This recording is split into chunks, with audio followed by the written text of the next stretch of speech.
Juan na naglat. Miss Roxanne, focus ka. Ano feeling? Kumusta? Nakakadurog ng heart, grabe. Nadudurog yung puso ko dun sa mga nasusuntok. Kung sakasakali ba si Jake, lalaban sa mano-mano, papayagan mo? Okay lang kung gusto niya. Pwede, pero muna siguro. Siguro sa future, Okay, maraming salamat. Back to panel. Thank you po.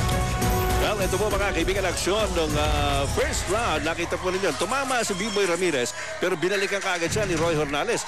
Ito, si Hornales pa rin ang nagpapaulan ng suntok, although hindi nakatamaan doon. Marami rin po. Ayun, yung kanan. Yes, definitely. Start of round number 2. Alalahanin po ninyo, 30 pesos lang. May diskarte ka na. TM, diskarte sim. Alam mo, actually, Cesar, madaling habulin yan. Basta ikaw ang pupuntos at hindi mo papuntosin yung kalaban. And there's another solid left there by Michael Roy Hornales, although B-Boy is trying to counter. Ang sabi sa atin ng trainer kanina ni B-Boy Dennis, si Erwin, ang kanilang plano, 12 jabs per round at least. Pero ito, wala nang jab itong ginagawa ni Ramirez. He wants to go for it. Whoa! Good right again by Michael Roy Hornales. Well, yun ang dapat gawin nitong si B-Boy. Maganda sana yung plano nila, kaya lang hindi niya ma-i-apply dito sa laban ito. Dahil nga sa ibang klaseng aggressiveness ang pinapakita nitong si Michael Roy. At sa kasalukuyan, wala nang jab na... Ayun! Pero binabalikan siya eh. Binabalikan siya kagad. Magaling ang counter nitong Michael Roy.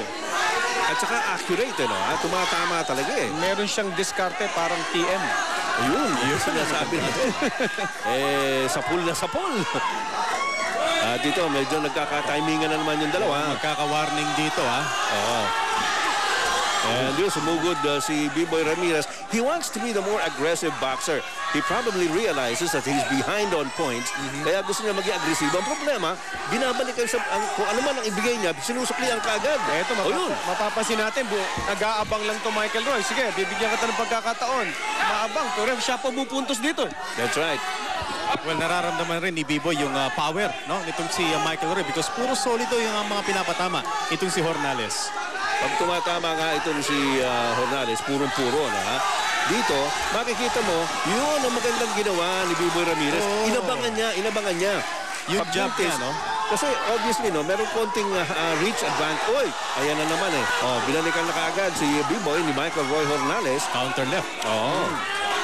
Well, problema kay B-Boy, jobless. Ito sa round na ito, no? Ito si Kulang yung jab.